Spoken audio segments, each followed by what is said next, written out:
ustedes esta jornada de hoy. Básicamente, la propuesta era hablar de prueba digital. Piensen ustedes que en la media hora que tengo para desarrollar el tema, voy a tratar de tocar conceptos más bien generales. Obviamente, por mi parte, bienvenida a cualquier pregunta que tengan. Como digo siempre, si la puedo contestar, genial, y si no, la averiguaremos para más adelante. Aclaro un poco, soy de formación abogado y de hobby informático. En realidad me gusta digamos, todas las ciencias de la comunicación y la información, y el avance que están teniendo en este tiempo hacen que sea, bueno, una oportunidad ideal para poder entreverarlas con el derecho. Lo primero que voy a hacer es hablarles de 4 caracteres que tiene la prueba de tipo digital. El primero de ellos es justamente la volatilidad, y es lo que hace sumamente desafiante poder incorporar válidamente la prueba digital a proceso. Y cuando digo volatilidad me refiero a esta posibilidad de que la prueba digital sea modificada si no se toman determinadas medidas para preservarla. Pero como mejor que decir es mostrar, voy a compartir un segundo la pantalla y les voy a mostrar una forma, digamos, para que ustedes visualicen a qué hago referencia cuando digo volatilidad. Estamos en un diario digamos, de índole nacional. Vamos a agarrar una noticia cualquiera. No quiero preocupar a nadie en la sala, pero bueno, justo le hice clic a esta. ¿Bien? La noticia, ustedes verán que tiene una imagen, ustedes verán que tiene una serie de datos puestos, y esto, si yo entro a un panel desde mi navegador, sin necesidad de hacer ninguna, digamos, ninguna utilización de software especial, puedo, por ejemplo, agarrar y definir alguna modificación. En este caso vamos a cambiar el título. Por ejemplo, Damián B da una charla para UBA. Y ustedes ahora van a ver que yo pongo la noticia y aparece el título este. También podemos encontrar que quiera cambiar la imagen. Vamos a buscarme a mí y vamos a buscar una imagen cualquiera, por ejemplo, no sé, esta está bastante digna. Vamos a copiar la dirección de la imagen, vamos a buscar acá de vuelta en las herramientas de desarrolladores, vamos a cambiarle esta foto. La del dólar siempre va a ser un poco más linda, pero bueno, de golpe ustedes van a ver ahí que la página del diario tiene, si yo la fuera a imprimir y quisiera sacar una suerte de captura de pantalla, obviamente el texto no va a coincidir porque no tomé el trabajo de hacer toda la modificación, pero ven cómo rápidamente lo que estaba visible para ustedes cambió. Les aclaro, no hice nada, ámbito financiero está bien, no lo hemos hackeado, tampoco estoy, digamos, promocionando el diario, solamente lo que les mostré es cómo la prueba digital tiene un carácter de volátil. Esto que hice tiene una explicación informática, que es que todos los archivos digitales tienen un trasfondo similar. Toda conversación, todo video, todo archivo de imagen, esta charla misma, en un, digamos, sistema, como es en este caso base de Windows, se lee en código binario. Código binario, el famoso código de unos y ceros, que va a permitir, si sabemos el orden correcto de esos unos y de esos ceros, modificar lo que se está visualizando. Yo ya les voy a comentar, por ejemplo, que uno de los grandes desafíos que vamos a tener los seres humanos de acá en adelante, y en particular quienes estamos en el Poder Judicial, yo soy digamos, del otro lado del mostrador, pero considero que todos integramos el Poder Judicial de alguna forma. ¿Y cuál es el gran desafío que vamos a tener? Bueno, que los sentidos, es decir, lo que percibíamos con nuestra vista, lo que podíamos escuchar, ya no es más fiable en tanto y en cuanto esté intermediado por la tecnología. ¿Por qué? Porque las técnicas para modificar audio, video e imagen son muy accesibles y están al alcance de un teléfono celular. No necesitamos una computadora muy sofisticada para hacerlo. Les dije también que había algunos caracteres más. Les voy a nombrar el segundo carácter, que es la clonabilidad. La clonabilidad de los archivos digitales tiene recepción en la ley 25506. Ustedes van a... perdón, por ahí se los di por sabido y me van a disculpar por la velocidad en la que tengo que llevar la clase, pero la ley 25506 de prueba digital es la ley que, digamos, dio puntapié inicial a un montón de referencias de tipo legislativa e informática, ingresando en esta cuestión el carácter de clonabilidad que les estoy comentando. Esto está en el artículo 11 de la ley 25506. ¿Y qué nos dice? Bueno, básicamente que un archivo, la ley, el número es 25506, ley de firma digital del año 2001. Les decía esto de que tiene una particularidad: cada archivo digital es idéntico entre el original y la copia.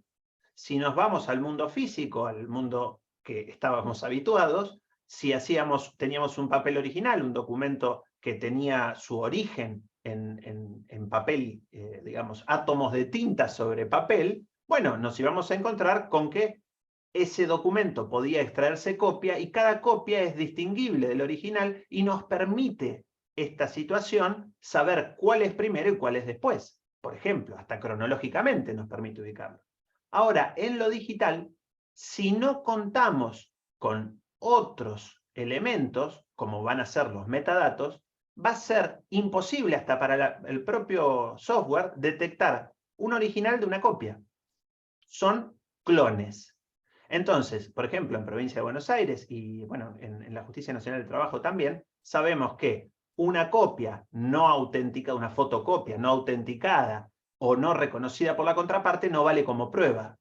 Si queremos llevar ese concepto del mundo analógico al mundo digital, estaríamos equivocándonos, porque conceptualmente funcionan diferente.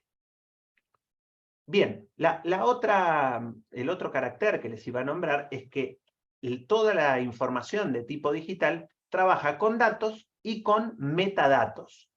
Esto, que lo pueden haber escuchado más de una vez, los datos, los metadatos, básicamente la palabra metadato hace referencia a datos que hablan de otros datos. Y les doy un ejemplo. Si yo saco una foto digital, cualquier foto digital, me voy a encontrar con que el dato es la foto. La foto, la imagen que quise capturar es el dato. Yo en este momento levanto mi teléfono, apunto al zoom y saco una foto, el dato va a ser la foto que saqué. Pero ese dato va a estar lleno de metadatos, como ser, por ejemplo, si tengo la geolocalización activada, un metadato va a ser el lugar del mundo donde esa foto fue sacada.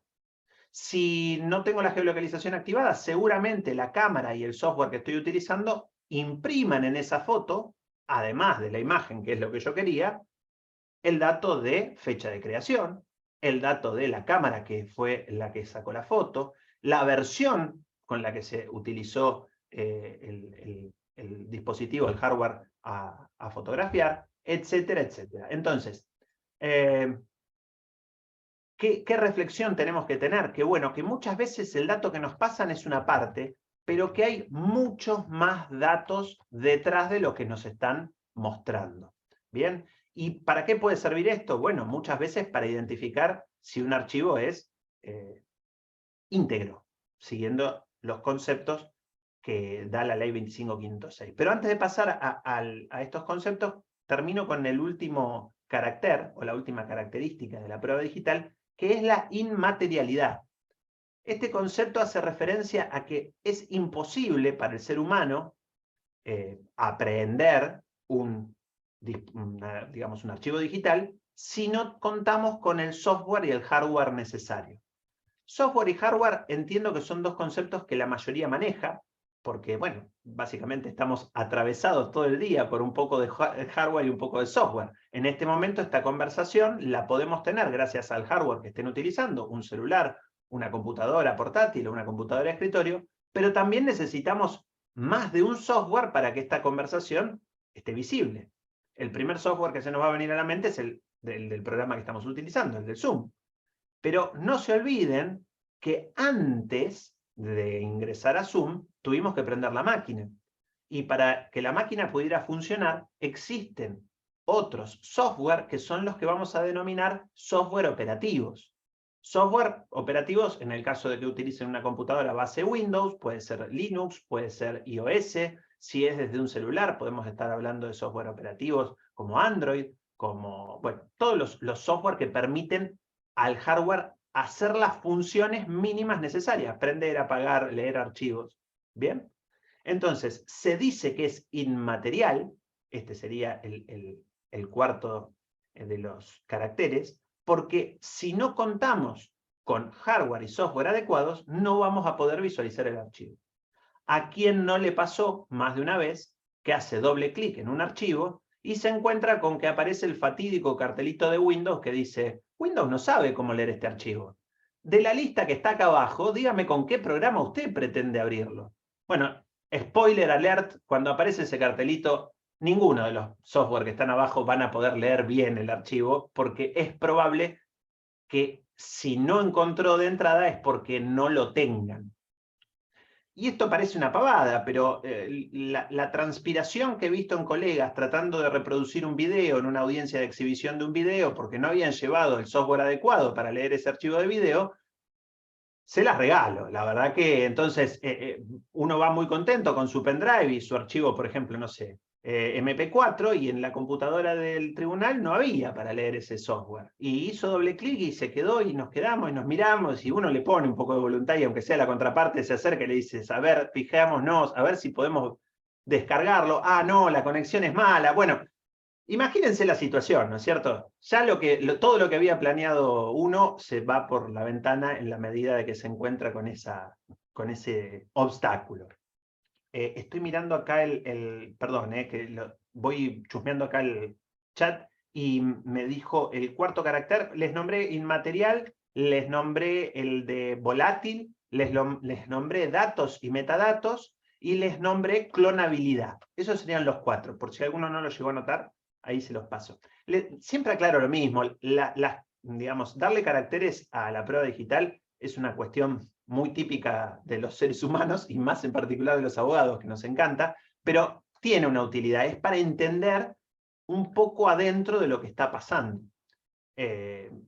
Esto, digamos, para redondearles lo de la inmaterialidad, piensen que en líneas generales, y dependiendo de los distintos sistemas operativos que estemos utilizando, todos los archivos van a tener un componente de libre creación por el usuario, que va a ser el nombre. Yo creo una demanda y se va a denominar demanda. Pero lo que no va a ser de libre creación va a ser la extensión, ese punto algo que tiene cada archivo. Entonces un punto .txt, un punto .doc va a ser un archivo de texto, un punto .wav, un punto .mkb va a ser un archivo de video, de audio, y así sucesivamente. ¿Esto por qué es importante conocerlo? Bueno, porque generalmente, y cada vez lo vemos, empecé a hablar de esto en el 2014 y parecía un poco marciano, y decía ya en el 2014 que nos íbamos a quedar sin prueba física. Y más allá de despertar algún tipo de simpatía entre los que me escuchamos diciendo, mira, qué simpático lo que dice, cada vez vengo viendo como más se viene dando esta suerte de predicción. ¿Por qué? Porque me vienen a ver al estudio clientes que no tienen testigos. ¿Y qué prueba tienen para acreditar su relación laboral? Y tienen las conversaciones de WhatsApp que acreditan que alguien les da una serie de instrucciones. Alguien, bueno, por ahora alguien. En breve puede ser un chatbot que no sea ni siquiera una persona, pero no quiero ni siquiera meterme con ChatGPT ni ninguna de las derivaciones de la IA y la nueva problemática, porque vamos a atender a lo urgente para después dejar lo importante y en otra oportunidad desarrollarlo. Lo que quiero decir con esto es que cada vez la gente se encuentra más con situaciones en donde la prueba física no está más. Y bueno, a los abogados nos pasa primero en general la desesperación. Nos enseñaron una cosa en la facultad y estamos viviendo un mundo distinto para lo que nos han preparado. Bueno, no hay muchas salidas más que lo que están haciendo todos los casi 200 colegas que están conectados, que es tratar de capacitarse. ¿Y cuál es digamos, la clave para esto? Entender que la tecnología siempre va a ir más rápido que la legislación. Entonces, hay una necesidad clara de nueva legislación de tipo procesal y de nueva legislación de tipo de fondo para la cuestión digital. Sí, la hay. Pero no depositemos grandes esperanzas en eso, porque la velocidad de la legislación siempre va a ser mucho más lenta que la de la propia informática. Entonces, bueno, por esto mismo digo que tenemos que trabajar con lo que hay. Y cuando hago esta referencia de trabajar con lo que hay, es porque la gente me dice, bueno, ¿y cómo lo ofrezco en proceso? Yo acá lo que voy a hacer es una suerte de raconto, y ustedes lo deberán adaptar a las distintas legislaciones procesales. Pero arrancamos de la definición o de la diferenciación entre medio de prueba y fuente de prueba. Esto es del derecho procesal, no les estoy trayendo nada informático, pero por ahí cuando lo vieron en su momento lo dejaron ahí como algo poco importante. Y no es poco importante en lo digital porque es necesario distinguir que fuente de prueba, el concepto clásico de hablar de una fuente de prueba, nos hace referencia a todo lo que es posible tener independientemente de un proceso. Es decir, una fuente de prueba va a existir en la realidad y no importa si hay un juicio o no, existe. Entonces, desde ese concepto, esta conversación, esta jornada que estamos teniendo, es fuente de prueba. Yo podría, no sé, agraviar al doctor Lupinacci acá en presencia de casi 196 colegas y estaría sucediendo en el mundo virtual independientemente que el doctor Lupinacci quisiera después tomar o no acciones. Lo que va a pasar que si el doctor Lupinacci quiere tomar acciones, yo veo que se está grabando, quizás él tiene acceso a esta grabación, pero él va a tener que encontrar de qué manera transforma esta fuente de prueba en un medio de prueba válido. ¿Y qué es el medio de prueba? Es la forma eficaz de ingresar a proceso, bueno, una fuente de prueba. ¿Y qué medios de prueba conocen? Bueno, ustedes seguro los usan cotidianamente. Documental, utilizan la prueba testimonial, la de libros, la informativa, las presunciones, el reconocimiento judicial, la pericial informática, la vedette, en este caso, de todos los tipos de prueba que tienen relación o vinculación con lo informático. Entonces, el marco de situación que les estoy describiendo es un marco de situación en donde ustedes requieren utilizar alguno de los medios de prueba para incorporar, por ejemplo, esta jornada a proceso. Y la respuesta procesal que hay hasta ahora con las leyes que tenemos es que no hay que entrar por un solo medio de prueba. Va a ser necesario utilizar el concepto de prueba mixta, es decir, más de un medio de prueba para acreditar una sola fuente de prueba. Entonces, por ejemplo, para acreditar esta jornada de Zoom, se va a requerir la documental. ¿Qué documental? Documental electrónica. Es decir, descargar esta jornada a un formato digital, por ejemplo, de video, y tenerla extraída, disponible para agregar a proceso. ¿Alcanza con eso? No. Vamos a darle otros medios de prueba que nos permitan rodear la veracidad de esta jornada. ¿Qué otro medio se nos ocurre? Bueno, por ejemplo, una prueba de informes a la UBA, al centro de graduados, para que nos diga si existió una jornada de tal y cual manera, de tal día, a través de una plataforma brindada por... Perfecto, acá me anotan, hay una pregunta y me anotan testigos. Sí, testigos sería otro caso. Todos ustedes percibieron por los sentidos lo que está sucediendo acá.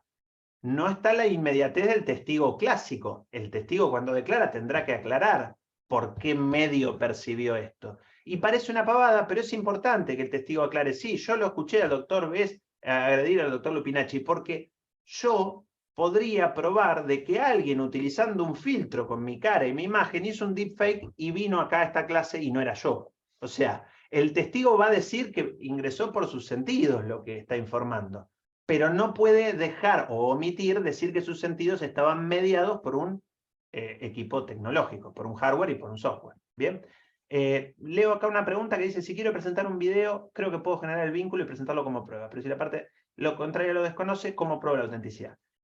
Bueno, la colega hace esta pregunta y voy a dividir para tratar de darle una herramienta general a todos, porque además se me va a acabar el tiempo. Tengo acá, gracias al doctor Lupinacci, unos 10 más, pero les voy a contar dos cositas. Acompañar un video, en principio, si estuviéramos hablando de la vieja receptoría papel, lo teníamos que llevar extraído en alguna forma, es decir, un pendrive, un CD regrabable, digamos, componente físico para poder acompañarlo a la vieja mesa de entradas, digamos, o receptoría general de expedientes, que en muchas provincias sigue existiendo como tal. En provincia de Buenos Aires, lo que utilizamos es una mesa de receptoría de expedientes virtual. Entonces, tenemos que subir al sistema de la Corte todo lo que queremos acompañar al proceso. Y ustedes bien saben que la documental se acompaña con la primera presentación. Pero ¿con qué obstáculo nos encontramos? Con que muchas veces los sistemas digamos, provistos por el propio sistema judicial tienen un límite de tamaño. Y por eso la colega tuvo que utilizar lo que se denomina tercero de confianza, es decir, alojarlo en un lugar donde ese video entrara, en términos gráficos, tenía un archivo muy pesado digitalmente hablando para el sistema propuesto por el Poder Judicial. Entonces lo alojó en un tercero de confianza, en este caso sin hacerle publicidad, pero bueno, Google Drive es uno, Microsoft One es otro, Dropbox es otro, son distintos lugares que nos permiten alojar archivos. Lo agregó ahí y acompañó un vínculo. Este vínculo no es más que una suerte de dirección simplificada de dónde está alojado ese archivo. Ahora, que la contraria lo desconozca no tiene que ver con cómo lo suba. ¿Qué quiero decir con esto? Si la colega lo sube por un vínculo de Google Drive, o lo sube o lo acompaña con un pendrive, o lo acompaña de la manera que lo acompañe, lo más probable que la contraria lo rechace, lo niegue, lo desconozca en su autenticidad. ¿Y qué 3 pautas van a necesitar todos ustedes cada vez que se encuentren con un archivo digital, sean abogado parte actora, abogada parte demandada o gente del Poder Judicial? Acreditar con el mayor grado de certeza posible 3 conceptos. El primero es la integridad del archivo digital. El segundo es la identidad del creador de ese archivo digital. Y el tercero es la legalidad en la obtención de ese archivo digital. Sobre el tercero es sobre el que, digamos, los abogados tenemos menos dudas, porque sabemos que si viene el cliente y me dice, tengo acá el WhatsApp de mi empleador donde reconoce que yo soy trabajador. Ah, buenísimo, ¿cómo lo conseguiste? Y le robé el teléfono a mi empleador. Bueno, tenemos un problema, no podemos acompañar un teléfono robado diciendo que fue robado porque la prueba se obtuvo de una manera no lícita, por lo tanto no la podemos incorporar al proceso. Entonces, ese tema sería el que más sencillamente podemos los abogados destrabar. Pero los otros dos no, los otros dos es muy probable que necesitemos de múltiples medios de prueba para acreditarlo, entre ellos la más importante para acreditar la integridad va a ser la pericial informática. ¿Por qué? Porque, por ejemplo, si yo extraigo una conversación de WhatsApp, que hoy en día es súper común, súper habitual, me voy a encontrar con que tengo una multiplicidad de archivos. Quizás nunca lo han hecho, si no lo han hecho los invito a que revisen cualquier conversación de WhatsApp. Hay una opción, si tienen sistema Android, en los 3 puntitos, van a la parte de extraer conversación y les va a descargar la totalidad del chat entre ustedes y la otra persona de una comunicación bidireccional. ¿Qué quiere decir que les va a extraer la totalidad del chat? Que va a bajar, por un lado, todo el texto y se va a generar un pequeño archivo que va a llamarse chat.txt. Pero también, si hubo audios, le va a bajar un archivo por cada audio en formato WAV. Y también les va a bajar, si hubo imágenes, las imágenes por separado. Es decir, ustedes de una conversación de WhatsApp van a tener una suerte de multiplicidad de archivos que deberían acompañar al proceso. Esos archivos, lo que recomendamos en general, desde el estudio y la mayoría de la doctrina especializada coincide, es antes de agregarlos al proceso, calcularles algo que se llama código hash. No me miren así, no se enojen conmigo. Les juro que no lo inventé yo todo esto. Es lo que más o menos está funcionando y estoy tratando de en 40 minutos contarles algo que obviamente lleva bastante más tiempo de terminar de incorporar. Pero por lo menos llévense los titulares de esta jornada, ¿bien? Con los titulares después uno puede empezar a googlear y a buscar y hoy en día la información en esta suerte de infodemia que vivimos podemos encontrarla. Después, bueno, tendremos que ir depurando un poquito las fuentes. A lo que voy con esto es, el código hash, en hash, exacto, así como se escribe. El código hash en realidad es, hagan de cuenta que es la forma de calcular un código alfanumérico que identifica e individualiza a todo archivo digital. Sería algo así como obtener el quit de un archivo digital para que sea único. Es decir, vamos a obtener de cualquier archivo digital un código que nos va a mostrar ese archivo digital, cuál es su código de identificación. ¿Y para qué sirve este famoso código hash? Bueno, tiene por lo menos dos utilidades claras. Una es poder comparar archivos digitales. Yo les conté que los ojos no alcanzan hoy para distinguir dos archivos digitales distintos. Pero por suerte la máquina, utilizando otros procedimientos, es decir, no nuestra vista, sino procedimientos matemáticos, puede darse cuenta si dos archivos son iguales o no. Y además de poder servir para comparar archivos, sirve para garantizar que un archivo desde su agregación hasta el momento del análisis no fue alterado. ¿Por qué? Porque cualquier alteración, por mínima que sea, en un archivo, modifica la totalidad del código hash. Les hago una pequeña demostración y con esto le voy a darle una suerte de cierre a lo que estábamos charlando. La primera es, les dije una pequeña demostración, ¿por qué? Porque quiero que vean una foto, me van a ver a mí muy contento. A ver, denme un segundito, acá está. En este momento están viendo una imagen mía sosteniendo o casi sosteniendo una caja de PlayStation 5. ¿Lo ven ahí, no es cierto? ¿Me hacen así? ¿Sí? ¿Lo ven? Perfecto. Bueno, esto que están viendo ahí no existe. Es una caja que está agregada con algo que se llama realidad aumentada. La realidad aumentada se puso bastante de moda en algún momento con el famoso Pokémon Go. No sé si se acuerdan del jueguito. Iban por la calle, buscaban así en una plaza y aparecía una criatura agregada. Claro, era evidente que la criatura no estaba porque era una caricatura muy colorida. Era imposible de confundir con una cuestión real.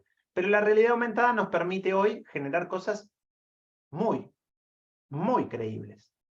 Si yo le daba esta foto de primera fuente a un informático analizando la foto iba a encontrar que tenía un agregado de tipo digital. ¿Bien? ¿Por qué? Porque en la composición del archivo va a haber algo que estaba, vamos a decir así, sobrepuesto al archivo original. El problema pasa que si yo al informático o al proceso no agrego el archivo original de primera generación, sino agrego una captura de pantalla de ese archivo original, una foto de una foto. Ahí el informático no va a tener forma de determinar si ese archivo es genuino o no, porque vamos a estar en presencia de un archivo que va a estar visualmente correcto, pero la realidad es que va a ser falso. Entonces, la prueba digital hoy en día, con las herramientas digitales que tenemos, con el avance de la tecnología y con la poca legislación específica que hay, puede generar muy fuertes presunciones, pero también hay que tomarla con muchísima cautela, habida cuenta de la multiplicidad de opciones que nos permite hacer. Yo esta foto que les mostré la generé con un celular, no utilicé una computadora cuántica y estoy a años luz de ser un hacker. O sea, simplemente utilizo alguna de las aplicaciones que andan dando vuelta. Para terminar la exposición, les muestro cómo se extrae, mejor dicho, cómo sale extraída una conversación de WhatsApp. Se las voy a compartir en el chat. Ahí van a ver un archivo que dice chat.txt. Y básicamente lo hice en el 2020 y lo sigo usando porque es bien cortito. No van a tener que bajar un archivo muy pesado. Esa conversación que están viendo ahí es la forma que se extrae una conversación que es solo de texto. ¿Bien? Y me pedían, y les voy a poner, si puedo, en el chat también, para que se lleven algunos generadores o calculadores de chat de hash online que son gratuitos y que, bueno, les puedan servir, ¿no es cierto? A ver, ahí estarían viendo seguro una imagen con las ¿No se ve? Bueno, esperen, vamos de vuelta. Vamos a intentar lo que salga. No sean problema, que ya se los paso en formato de texto plano y lo van a poder ver. A ver ahora, me dirán ustedes, ahí van a tener son 4 páginas. Ah, no se ve porque les está llegando solo al anfitrión. Vamos de vuelta, perdón. Ahí están las páginas de generación online. Esas ya las están viendo. Y ahora les voy a pasar el chat a todos ustedes. Ahí deberían tener ambas cuestiones para ver. Las páginas de generación y el chat. Les pido disculpas. Imagínense que de esto puedo estar hablando entre 6 y 12 horas, no de corrida, ¿no? Porque me muero. Pero, digamos, tenemos distintas cátedras en la Facultad Nacional de Mar del Plata y en distintas universidades como FASTA y la Atlántida, donde hablamos de prueba digital, y por ahí lo hablamos en casi 3, 4 meses. Entonces, yo lo que traje acá como propuesta es, por lo menos, que se llevaran una serie de herramientas para poder decir, bueno, me enfrento a lo digital y no muero en el intento.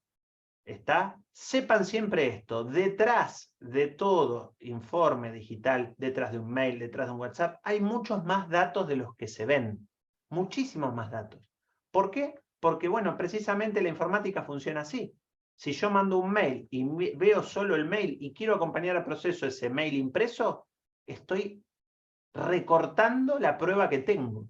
Yo tengo que extraer correctamente ese correo electrónico, descargarlo con todo el contenido digital que trae y ofrecerlo a proceso, agregando también la posibilidad de que el perito informático pueda analizar la fuente original. ¿Por qué? Porque, por ejemplo, va a encontrar el código hash, va a encontrar la dirección de IP, va a encontrar distintos nombres de dominio que puede obtener. Bueno, espero que les haya servido. Son 17:40, le voy a devolver la palabra al doctor Lupinacci y les agradezco un montón que, bueno, hayan estado este ratito acá compartiendo. Obviamente, si tienen alguna pregunta, también los escucho.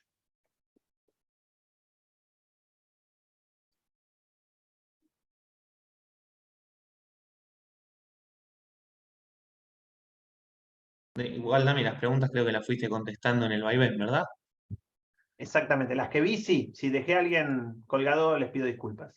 Igual si alguna pregunta surge, la vamos a terminar acá leyendo.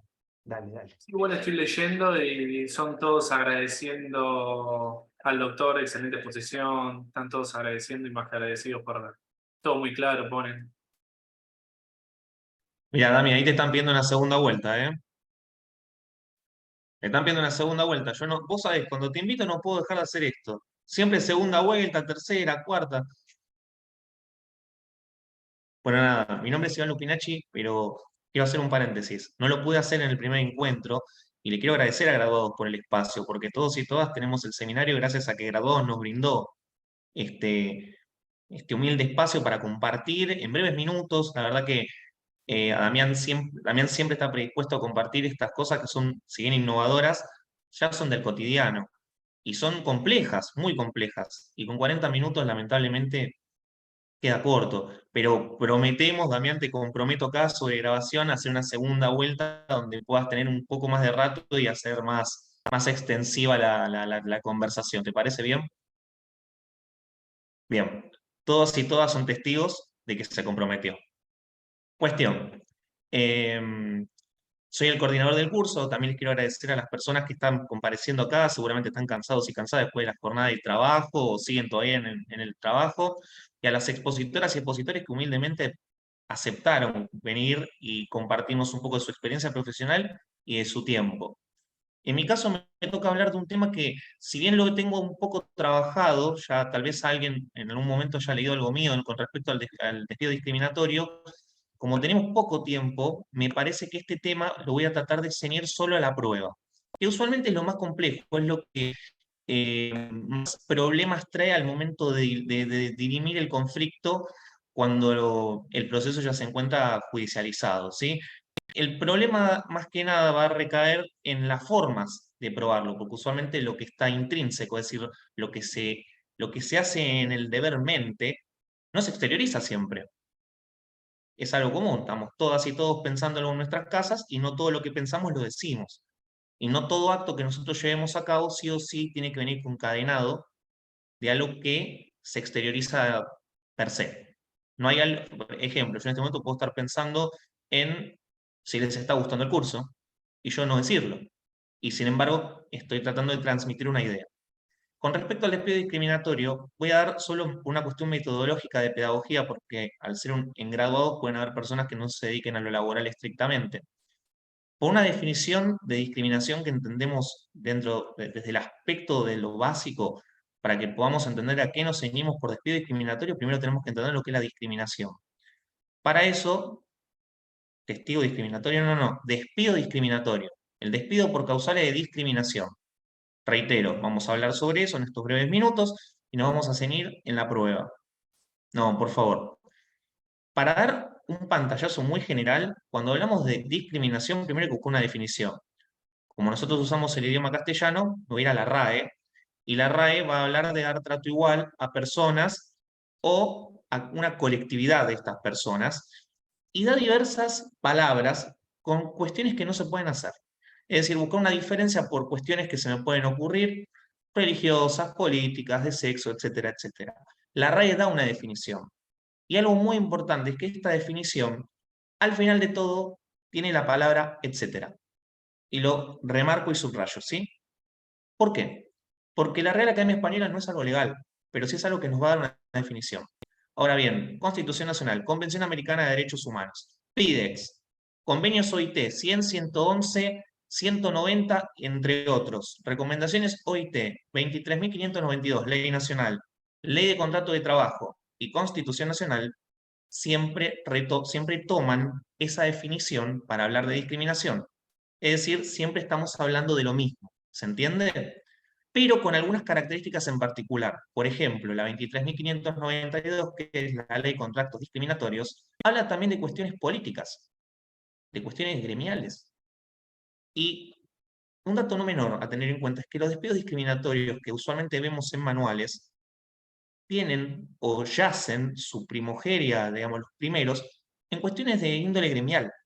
Y no es un dato menor a tener en cuenta esto. Esto quiere decir que, por lo menos los más visibles, han tenido una incidencia en cuestiones políticas. Por dar un ejemplo, cuestiones que sean atinentes a un partido estrictamente y que se toma una política desde el gremio y que está avalando un partido y que por ese motivo se desvincula a una o varias personas. La gran mayoría de los casos del libro son así.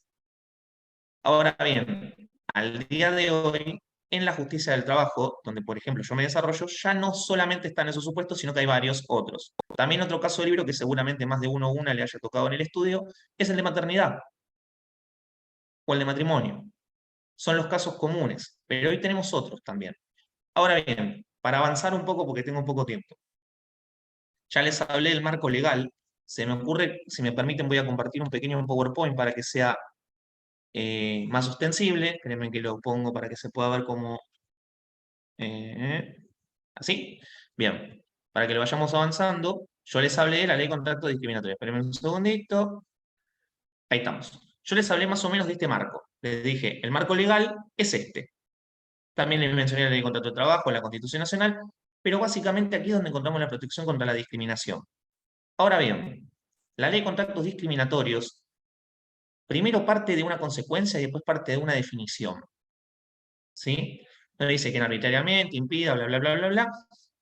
Y lo importante acá, a dejar sin efecto el acto discriminatorio o cesar su realización y a reparar el daño moral y materialmente ocasionado. Esto quiere decir, esa palabra y no es una o. Eso quiere decir dos cosas, no una o la otra. Quiere decir que se pueden pedir las dos, ¿sí? Reitero, es una Y y no una O. En ese sentido, les abre el abanico para el daño moral y el material. Eso quiere decir daño moral o daños y perjuicios, ¿sí? Y después volvemos. La definición, nuevamente, de la Real Academia Española, tomada otra vez por todo el conglomerado de leyes que yo les mencioné, y de otras cosas, como por ejemplo, recomendaciones que no las agregué, pero también están, OIT, ¿sí? Ahora bien, avanzamos un poquito.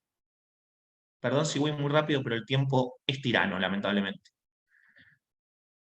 traje 3 leading case. En realidad Fontana no es un leading case. Es el único caso que yo encontré que la Corte dijo algo distinto. Me dirán, bueno, pero deben haber varios supuestos que la Corte dijo cosas distintas en cuestiones de discriminación. Sí, pero no en materia probatoria. Este es el único, no sé si es tan relevante, pero dice algo distinto. Así que lo traje solamente como un dato de color y una pincelada para algo distinto, algo diferente. En Álvarez con Cencosud, lo importante acá, reitero, miren si no tendrá importancia la cuestión gremial. Personas que ejercían una profesión, un ardid distinto que comerciantes comunes y corrientes para una cadena de supermercados muy conocidas en nuestro país, queriendo conformar un sindicato de jerárquicos en comercio para poderse afiliar, porque si no, no tenían afiliación. Y a raíz de eso surge la desvinculación. Desvinculación de nuevo, y es de manual este ejemplo, por cuestiones gremiales.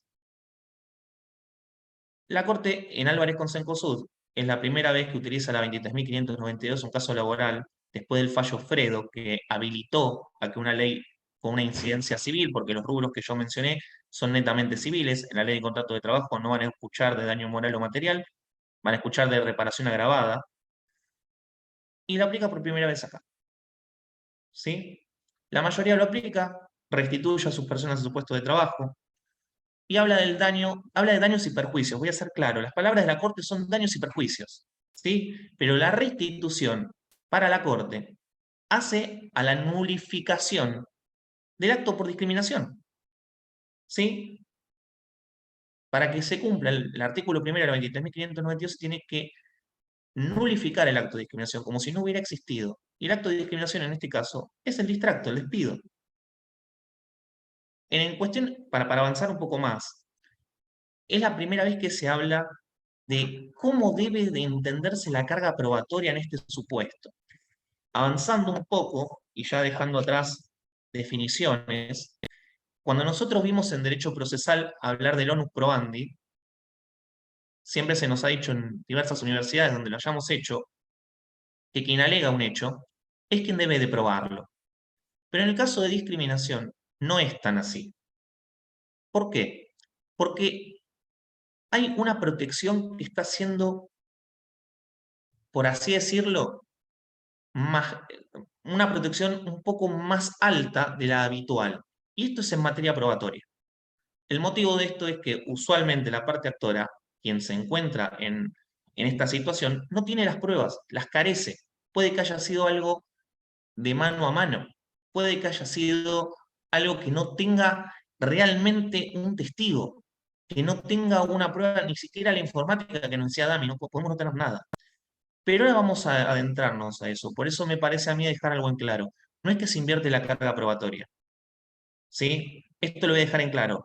No es que se invierte la carga probatoria así porque sí. Por eso no lo dije desde entrada y lo voy a reiterar. Yo sostengo que no se invierte la carga probatoria así porque sí. Y ahora vamos a ver el porqué. En el fallo Pericoric contra el Colegio Público de Abogados Capital Federal se reitera nuevamente lo que se sostuvo en Álvarez con Cencosud. Y ahí por primera vez la Corte sí habla de la carga probatoria. Me dirán, bueno, en Álvarez también habló de la carga probatoria, sí, pero en Pericori dejó sentado un precedente que hoy en día usan la gran mayoría de los tribunales. Y de las abogadas y abogados también. Ahora, hay una cuestión a tener en cuenta. ¿El onus probandi se invierte la carga probatoria? Esa es la pregunta que nos tenemos que hacer. Ante cualquier supuesto de discriminación, que se alega discriminación, lisa y llanamente, sin ningún indicio, sin ningún nada, ¿tiene necesidad de invertirse la carga probatoria así porque sí? La respuesta es no. Se los adelanto, no. Ahora vamos a ver el por qué. Mínimo resumen, porque es imposible en media hora conversar de todo esto. En Álvarez Consul se empieza a hablar del tema de la carga probatoria. Se cuestiona la estabilidad en el voto de la minoría y se habla de una estabilidad absoluta a la persona que está siendo restituida a su puesto de trabajo, que es la contraposición de lo que nosotros tenemos en el ordenamiento jurídico argentino laboral, que es la estabilidad impropia, la posibilidad de desvincular cuando queremos. Ante una restitución, la persona restituida tiene estabilidad absoluta. ¿Por qué? Porque no sabemos cuándo cesa el acto de discriminación y eso queda al arbitrio de un juez o jueza.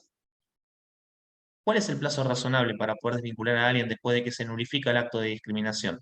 en este caso el distracto. Les contesto, no sé. No te puedo dar esa respuesta porque no lo sé. Y no hay una sola cuestión legal que diga algo al respecto. Una vez leí algo al respecto en otro, de un colega que asimilaba el plazo a 2 años con la 24.013. Yo no coincido para nada. Para mí esa ley, si bien da un plazo, no está refiriéndose a este supuesto. ¿Podría ser asimilable? Pero para mí no lo es.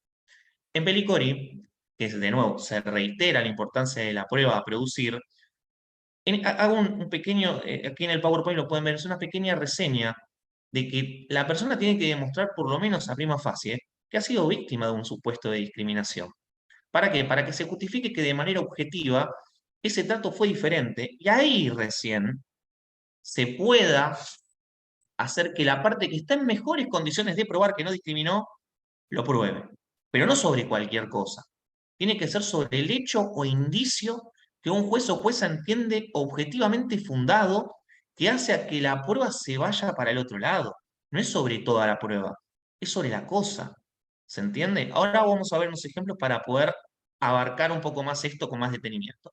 En el caso Fontana, único que encontré, eh, se habla de una reinstalación y daño moral. La Corte dice, no demostraste las razones por las cuales hablamos de un supuesto de discriminación, de un despido discriminatorio. Y en ese sentido, en el considerando 6, le rechazan la demanda. Es decir, no entiende que hay discriminación en este supuesto de despido. Y no me parece un dato menor. Es un fallo que es verdad, tal vez no es tan trascendente como Pelicori, Álvarez con Cencosud, Cisneros, Varela, hay muchos. Pero es el único que dice esto. ¿Por qué lo dice? Y acá es a donde yo quiero hacer hincapié. Primero que no todo despido tiene carácter de discriminatorio. Es decir, estamos ante una diversidad de actos que pueden llegar al distracto. Pero no porque un despido diga que tiene características de discriminación, sí o sí estamos en un supuesto en que alguien discriminó o que alguien tuvo una actitud discriminatoria contra otra persona. Para esto tiene que fundamentarse el despido como un despido por discriminación. Es decir, en la 23.592 y buscar la reparación que la 23.592 trae aparejada, es decir, nulidad del acto de discriminación y daño material o moral que se haya ocasionado por el motivo del distracto. No una demanda ordinaria con un daño moral agregado por una cuestión de discriminación. En ese sentido es una demanda ordinaria con daño moral, pero no estaría surtiendo los efectos que la ley contra actos discriminatorios está buscando. Ahora bien, más de un colega o alguna colega puede plantearme qué tan sencillo es restituir a una persona en su puesto de trabajo después de un supuesto de discriminación. Les voy a contestar a priori. Muy complejo. Creo que es, hasta le digo, impracticable desde el punto de vista de la realidad. Por eso usualmente se busca la indemnización agravada, que lo hacen asimilable a la indemnización, creo que del 182 del LST. Pero no obstante eso, hay veces que no, se busca la restitución. Y la restitución, como les digo, es compleja. Es compleja porque el vínculo de confianza que nos ciña a nuestra relación laboral se rompe. Y esa ruptura a veces es compleja. Ahora bien, dato importante. La carga de la prueba no es que se va a invertir así porque sí. Es decir, se va a tener que demostrar cierto tipo de acto que ha sido motivado por discriminación. ¿Se va entendiendo? Una vez probado este acto, si el interesado lo puede mostrar de manera verosímil, es lo que dice la Corte, que ese móvil, esa manera fue con miras a discriminar, recién ahí es que la otra parte va a tener que probar que no discriminó. No es que una persona dice cualquier cosa y automáticamente se invierte la carga probatoria. Quiero que esto quede claro porque en la doctrina lo he visto mucho escrito y no es tan así. Es más, en la práctica no funciona así en los juzgados. Se toma con bastante, por así decirlo, seriedad la cuestión. Las consecuencias jurídicas que va a acarrear el despido por discriminación, ya se los dije, la nulidad del acto discriminatorio y el pago de los daños que se puedan ocasionar, ya sean de manera material o de manera moral. Y una postura personal, esto es algo que yo dejo como una reflexión al final y ahora vamos directo a los ejemplos para que se pueda quedar bien claro, es que en la minoría del fallo Álvarez con Cencosud, cuando se cuestiona la estabilidad de la persona digamos, que se restituye en su puesto de trabajo, y se hace asimilable a una estabilidad absoluta, yo no la considero así. Pero les digo el motivo. Esta persona está teniendo una protección por un motivo de discriminación. Es decir, no es el principio general y no debiera de serlo. Es la excepción. Es por eso que se le busca una protección y también una especie de, digamos, darle más espacio o más tiempo en el puesto. Es por eso que se nulifica el distracto y se lo vuelve o se la vuelve a poner en su puesto de trabajo. Ahora bien, no se marca un lapsus temporal para evitar que vuelva a pasar, pero bajo el supuesto del 245. Y que vuelva a caer, digamos, que vuelva a suceder lo mismo y vuelva a derivar en un proceso. Por eso es que no se marca un plazo. Y usualmente, y reitero, como estos plazos no son nada ciertos y no tenemos nada que diga lo contrario, es decir, no tenemos algo que diga tanto tiempo es lo que debe de estar, es por eso que no son muy habituales las restituciones. Usualmente es más llevado a la práctica una indemnización agravada y la desvinculación. Ahora voy a los ejemplos para que sea más claro todo lo que venimos hablando. Traje tres, ¿sí? Los tres ejemplos me parecen interesantes y vamos a cambiar la óptica que venía dando hasta ahora, que era como muy teórica. Ahora vamos a la práctica. Desde el punto de vista práctico, lo importante que deben probar es el tema a probar. En España le dicen el tema probando. El tema a probar es eso que nos va a dar el indicio para que la carga probatoria de esa discriminación tenga recién ahí que probar la parte que está en mejores condiciones de probar. Ejemplo concreto. Ahora Damián se fue, pero bueno, me hubiese gustado utilizarlo en algún ejemplo para no quedar eh, solitario, pero bueno, ya le conocen la cara, así que lo voy a poner a Damián en el ejemplo, ¿sí? La cuestión es la siguiente, supongamos que Damián y yo trabajamos para la misma empresa, ¿sí? Empresa de Juan Pérez, no le vamos a poner nombre y apellido, lo inventamos. Supongamos que Damián y yo trabajamos en la misma empresa y contraemos nupcias entre nosotros. No tenemos a nadie de la empresa en nuestras redes sociales, pero estamos muy contentos que contrajimos nupcias, porque estamos muy enamorados y nos casamos después de un montón de tiempo. Lo subimos en todas nuestras redes sociales sin tener a nadie del trabajo, ¿sí? De manera que nosotros sepamos, ¿sí? Tal vez aceptamos alguna cuenta que no conocíamos, pero en lo que nosotros tenemos conocimiento, nunca aceptamos a una compañera o compañero de trabajo. Supongamos que nos casamos un sábado, ¿sí? Festejamos, vamos a la fiesta, todo lo que ya conocemos, toda la noche festejo. Bien. Llegamos el lunes y nos encontramos en nuestra casa con dos telegramas que van a prescindir de nuestros servicios bajo el 245, que tenemos la liquidación a disposición. Ante cualquier duda tenemos el número de la empresa para llamar y las oficinas y podemos ir a buscarlo cuando queremos y están a nuestra disposición los certificados del artículo 80, bla, bla, bla, bla, bla. Damián me mira, yo lo miro, le digo, Damián, a vos te ascendieron 3 veces en el último año, a mí me ascendieron una, nos han hecho aumentos de sueldo, saliste como mejor, no sé, mejor X en tu grupo, yo salí con evaluaciones de desempeño altísimas. Qué raro que nos hayan desvinculado a los dos. Ustedes que, si yo les pregunto, ¿creen que esto realmente viene un 245 incausado realmente? ¿Qué pasa si una de esas cuentas que yo agregué sin querer era de un compañero que le contó a mi jefe que contrajimos nupcias y la persona no está nada contenta con esto y nos desvinculó por eso? El tema a probar ahí es que nosotros ahí tenemos un indicio. Lo ascendieron 3 veces, a mí una, nos han aumentado los sueldos, nos han pagado los bonos, las evaluaciones de desempeño dieron altísimas y nos desvincularon después de contraer nupcias. Digamos, qué casualidad. ¿Se me entiende lo que yo quiero decir? El tema a probar acá, lo importante, no va a ser solo la discriminación, sino va a ser el hecho que me da la presunción de que acá existió la discriminación para que recién ahí la otra parte diga, no, no, no, esperen.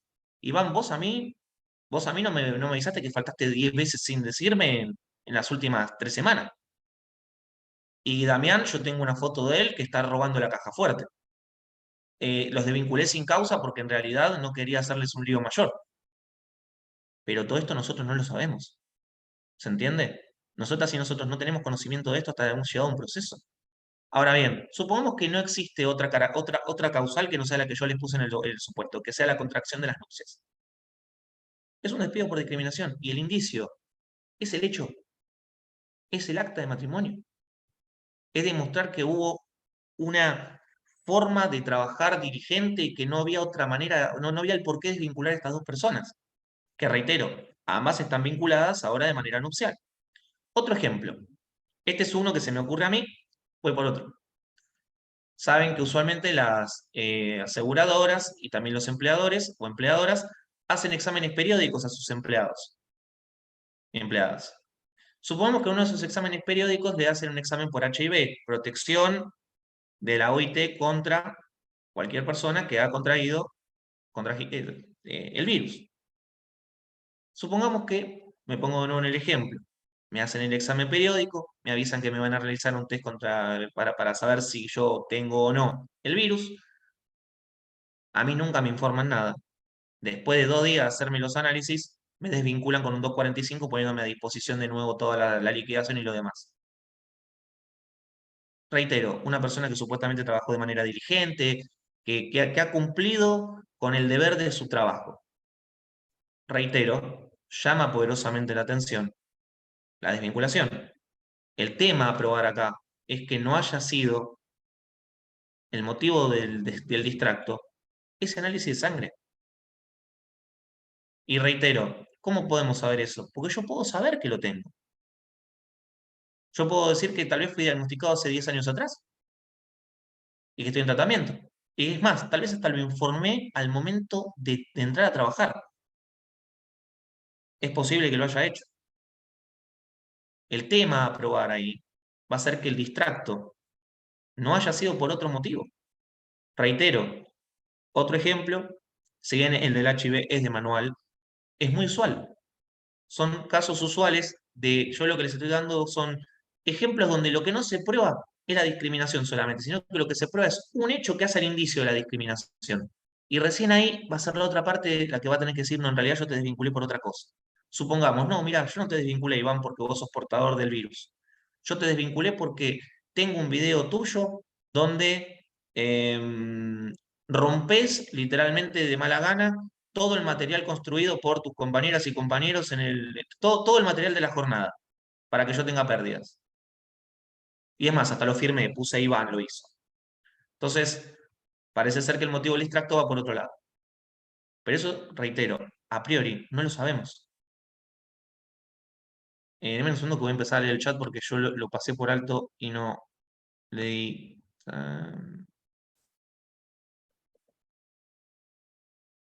Si se corta, no me di cuenta. No, Licencia por matrimonio. todo perfecto. La licencia por matrimonio, sí, obvio que cuestiones de matrimonio, cuestiones de maternidad, todos esos se encuentran protegidos. Invariabilidad de la causa. El tema que yo no estoy hablando de una invariabilidad, yo no estoy hablando de la causa per se, yo estoy hablando de un despido por el 245 sin decir cuál es el motivo. Yo hablo de un despido incausado. Usualmente los distractos por cuestiones de discriminación no son causados. No se dice por qué.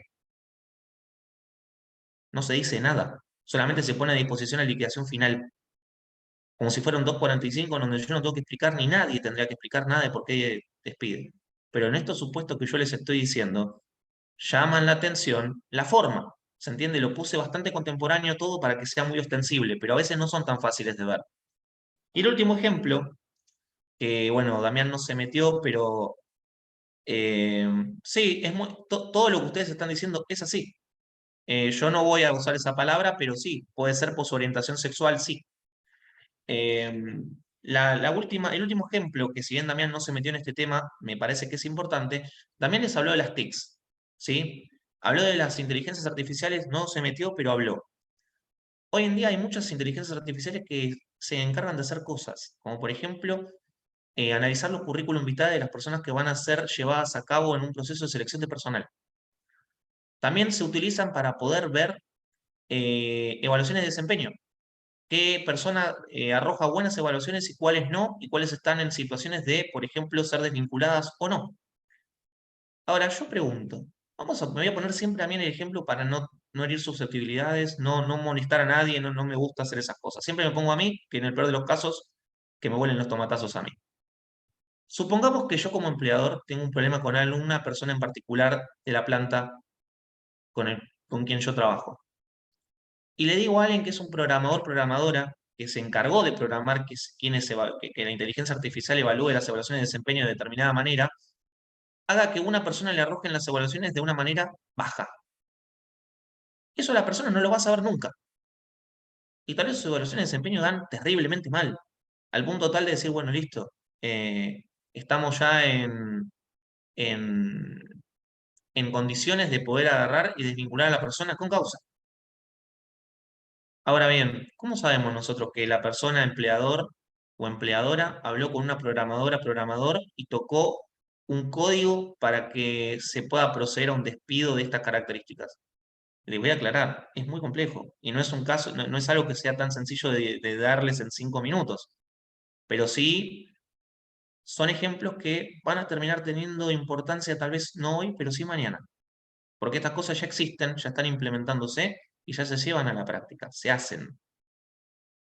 Las invito a que después busquen el caso de Amazon, que es muy conocido.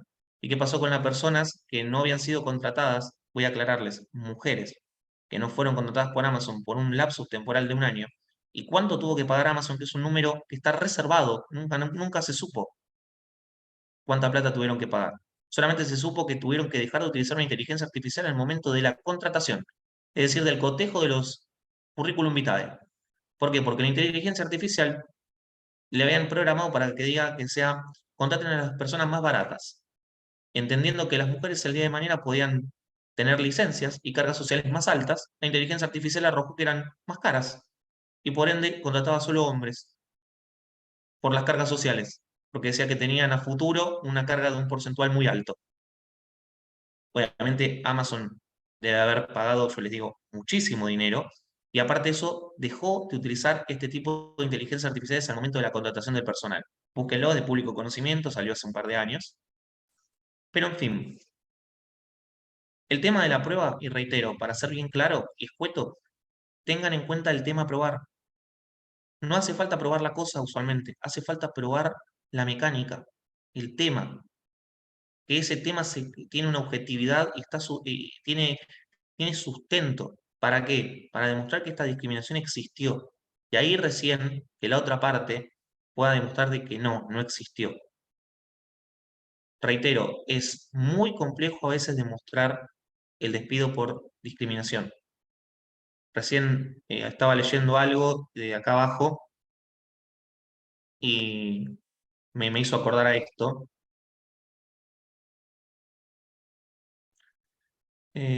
Son varias preguntas, pero está bien, son varias preguntas, no voy a poder abordar todas en el tiempo que tengo. Les aclaro, el despido por embarazo está protegido, el despido por cuestiones sexuales están protegidos, el despido por cuestiones de índole política está protegido. Hay una protección muy alta y yo tal vez no aclaré algo. No es numerus clausus esto. Toda la protección es como la sociedad va avanzando, la idea es que quede abierto para que pueda abarcar nuevas formas y el legislador, yo creo que en ese sentido, es imposible que esté siempre legislando y legislando. Por eso el número cerrado sería bastante complejo, pues tendríamos que hacer una ley nueva por cada supuesto o por cada nuevo, digamos, nuevo grupo que se encuentra en una situación de vulnerabilidad. Esto lo quiero dejar en claro. Por eso es que no es cerrado el número, es abierto, para que pueda seguir abarcando nuevos supuestos de discriminación. ¿Que esto debiera dejar de pasar? Sí, debiera dejar de pasar, pero a veces no termina de pasar. Y había una cuestión más que leí acá. Dame un segundo. Ah, ahí me acordé. Alguien puso como que concilió un expediente. Sí, es muy probable que la gran mayoría de cuestiones sobre despidos discriminatorios los concilien. Y les digo el motivo. A ninguna empresa le gusta tener una sentencia en su contra sobre un despido por discriminación. Entonces es mucho más fácil conciliarlo que atenerse a las consecuencias. Y soy una persona que sostiene de que eso no debe ser así. Y les digo el motivo. La 23.592 da una solución, pero nunca la tranza. Nunca dice esto se puede transar por plata. Si no, estaríamos habilitando que se pueda hacer de la discriminación una cuestión monetaria. Yo no soy partícipe de eso, me he jactado de estudiar el tema con mucho detenimiento y para mí lo que debe suceder es que cese la discriminación, no que se pague por lo que sucedió. Ahora me dicen, bueno, pero mi cliente sufrió X motivo, X situación y necesita el dinero porque se quedó sin trabajo. Perfecto, la ley encontró una respuesta, pero para mí no termina de subsanar el hecho de que la discriminación existe y sigue sucediendo. Bueno, en principio eso es lo que yo tenía para compartirles hoy. Quiero ver si está Mariela. Sí, está la doctora Laesa. Mari, ¿está por ahí? Claro, pero esta reinstalación, ve lo que yo le digo, doctor, la reinstalación cuando es un delegado, ahí lo ampara el sindicato. Yo hablo de una persona donde el sindicato no lo ampara, donde está en sus condiciones, digamos, por ser persona. Si el sindicato lo ampara, sí es posible una restitución, porque es posible que de esa manera no tenga un marco de movimiento, pero no es lo habitual. Es decir, reitero, esos son los ejemplos del libro que yo les decía, siempre son con cuestiones gremiales, pero sacando las cuestiones gremiales, en una persona común y corriente, es complejo. Supongamos que me restituyen a mí, a una empresa donde me dijeron de todo, donde literalmente echaron a mí, a mi pareja, por contraer nupcias. ¿Creen que yo voy a estar, mi pareja y yo vamos a estar cómodos en la empresa después de eso? Ni les digo si encima nos dijeron cosas antes de echarnos. Hay una cuestión de una ruptura en el vínculo. No sé si eso es tan fácil de llevar a la práctica sin, sin un apoyo, por ejemplo, de un sindicato que ampare a la protección de estas personas. En el caso que yo les di, no me estaba amparando ningún sindicato, simplemente éramos dos personas, tal vez excluidos del convenio, y nos pasaba esto. En las cuestiones sindicales sí, van a ver que hay restituciones, y es más, hasta les voy a decir, es posible que lo tengan hasta protegido al delegado, por las cuestiones legales. La misma ley le da una protección. Pero sacando sus supuestos, lo veo complejo. Bueno, Mari, no te quiero sacar más de tu tiempo. Buenas tardes a todos y a todas. En primer lugar, bueno, agradecer al doctor Iván Lutinazzi, al Departamento de Derecho del Trabajo de la Universidad de Buenos Aires, por permitirnos compartir esta tarde y esta jornada con todos ustedes. Somos bastantes, 223, así que bueno, les saludo a cada uno de ustedes. Bien, un poco lo que les quiero compartir es la experiencia, por lo menos. ¿Se escucha bien ahora? Sí, ahora se te escucha. ¿Ahora sí? Sí. Bueno, bárbaro. Un poco es compartir la experiencia de los y las trabajadores judiciales de la provincia de Buenos Aires en lo que tiene que ver lo que nos pasó en el periodo de la pandemia, y bueno, en la actualidad sí del Poder Judicial de la provincia de Buenos Aires y tema de neurociencias y de gestión judicial. Es algo bastante específico y bueno, es que las preguntas también voy a estar atento al chat. Bueno. Vamos a empezar.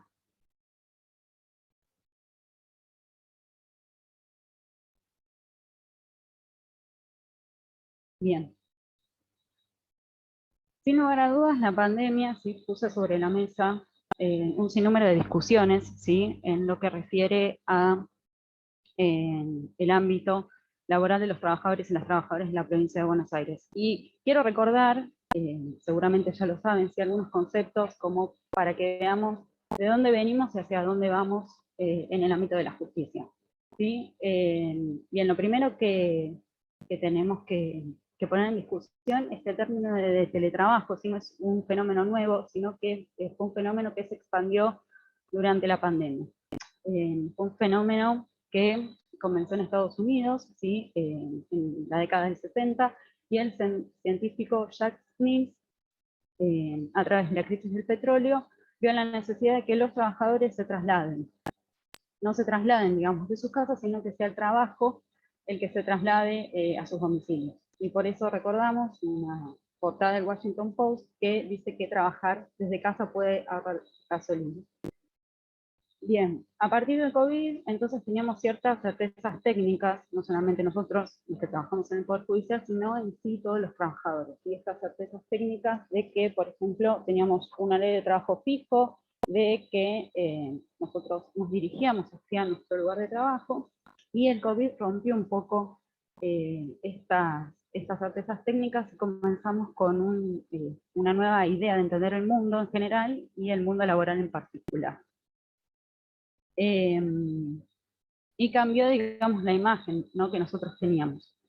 Es por eso que uno de los primeros informes de la Organización Internacional del Trabajo destaca que en el segundo semestre del 2020 más del 80% de los trabajadores tenían sus empleos a través del teletrabajo. Y también tenemos que compartir o pensar desde el punto de vista de la filosofía, ¿sí?, ciertos interrogantes. Uno de los interrogantes que le planteo es lo que opina CISEC, ¿sí?, cómo la pandemia va a modificar nuestras vidas, no solamente nuestros trabajos.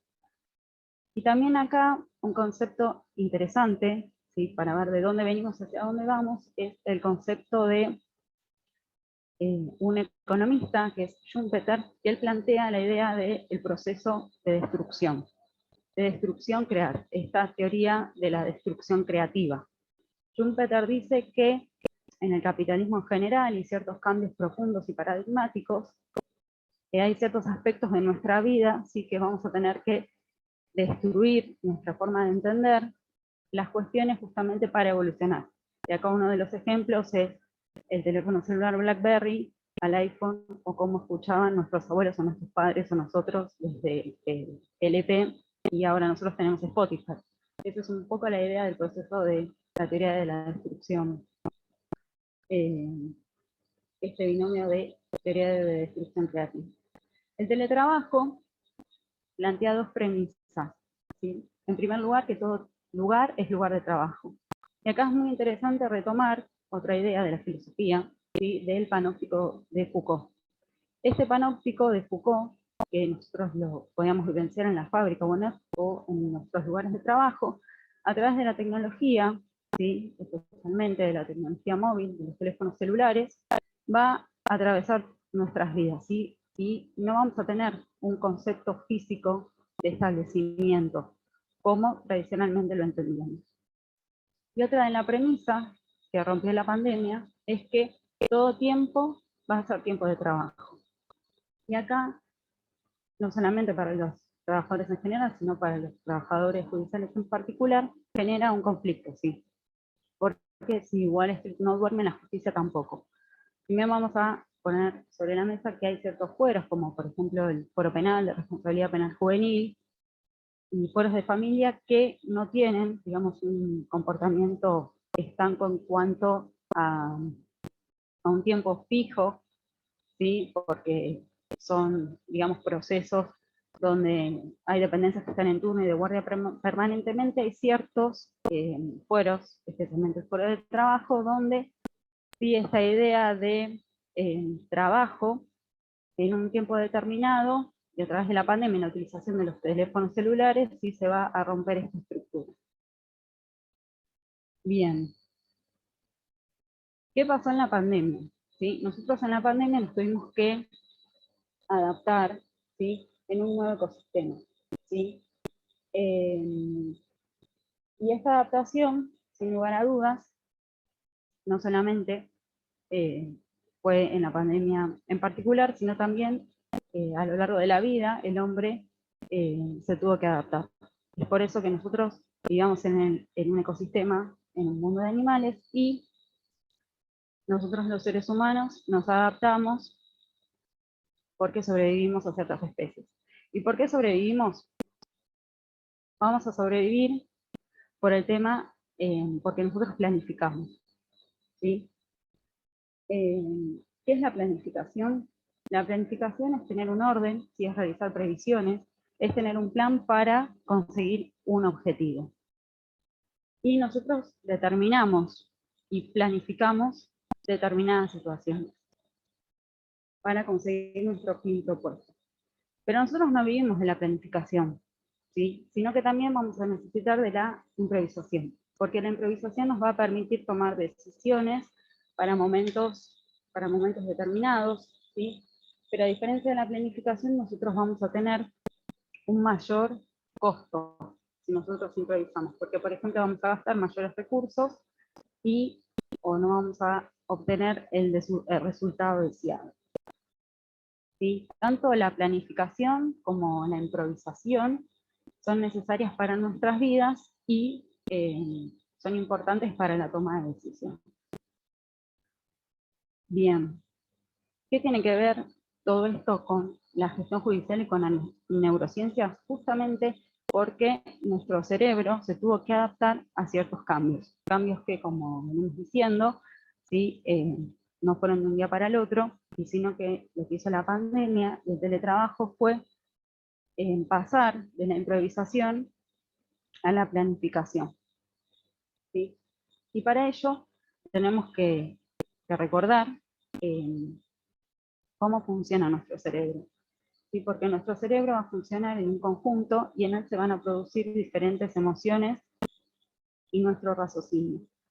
El cerebro humano no es uno solo, sino que está dividido en tres partes. Uno es el reptiliano, otro es el límbico y otro es el neocórtex.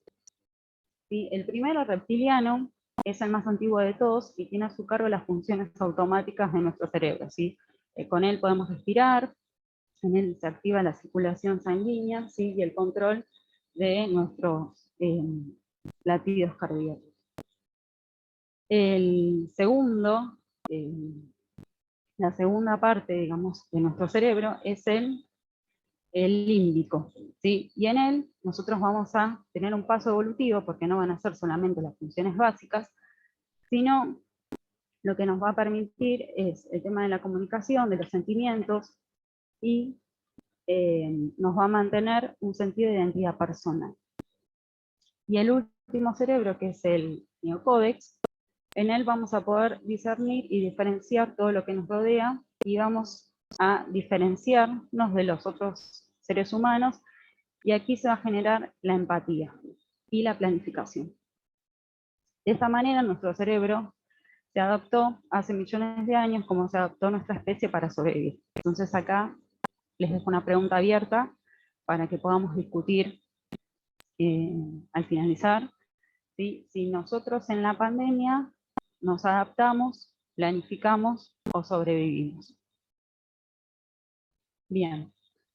En la provincia de Buenos Aires, sí, nosotros tenemos un sistema, que es el sistema Augusta, ¿sí? Y también el sistema Augusta, que es el sistema de trabajo de lo que es el sistema de la Corte Suprema de Justicia, ¿sí? Porque lo que es el Ministerio Público, Fiscalías y Defensorías utilizan el sistema SIM, Sistema Informático del Ministerio Público. Y esto ya es un problema, ¿sí? ¿Por qué?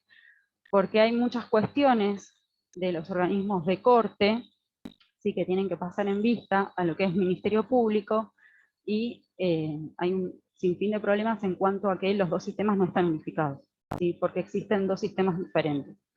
En el día de la fecha, bueno, vamos a hablar del sistema Augusta, sí, que es el sistema específico de los tribunales laborales de la provincia de Buenos Aires. Bien, el sistema Augusta sí también convive dentro de un ecosistema, que es el ecosistema judicial, sí, que en él, bueno, como ya sabemos, va a estar compuesto de jueces, secretarios, de auxiliares letrados, de auxiliares de la justicia, ¿sí? De empleados y de personal del juzgado. Pero además va a convivir con los organismos de la policía, así con entes públicos y privados, con empresas públicas y privadas, entre otros organismos. Este es el ecosistema donde convive el sistema. Pero también dentro de cada dependencia o juzgado, sí, vamos a tener un ecosistema particular, ¿sí? Que es cómo se toman las decisiones en el juzgado, ¿sí? Cómo es el proceso de gestión y liderazgo propio de cada juzgado. Bien. El sistema Augusta, ¿sí? Fue modificándose a lo largo del tiempo, ¿sí? Y quiero volver un poco también a este proceso de destrucción creativa, ¿sí? Porque los antiguos juzgados, teníamos a la Olivetti, ¿sí? Pasamos de la máquina de escribir a un único sistema que, según la propia definición del sistema Augusta, es un sistema de gestión integral multifuero. Pero este sistema no se encuentra aislado, ¿sí? Sino que convive con la gestión de los usuarios. ¿Sí? La gestión de los usuarios justamente son cada uno de los trabajadores judiciales en el cual trabajan y vuelcan información, ¿sí? En el sistema informático. Pero no se encuentran solos, ¿sí? Porque el sistema Augusto también tiene un módulo de radicaciones, así que nos permite subir o bajar expedientes en nuestro juzgado. Y esto se vincula con la gestión de los usuarios y también con algo novedoso y que se aceleró en la pandemia, que es el módulo de firma y notificación. Históricamente, la firma digital, en lo que es el ámbito de la provincia de Buenos Aires, comenzó en los primeros, digamos, convenios de colaboración en el año 2010, pero en el año 2020 hubo una expansión de lo que es la gestión de usuarios y de los teletrabajadores judiciales, porque no solamente jueces, secretarios, auxiliares letrados podían tener este módulo de firmas y notificaciones y podían ingresar al sistema a través del teletrabajo, lo que vulgarmente se denominó clave nivel A para todos los usuarios en la provincia de Buenos Aires.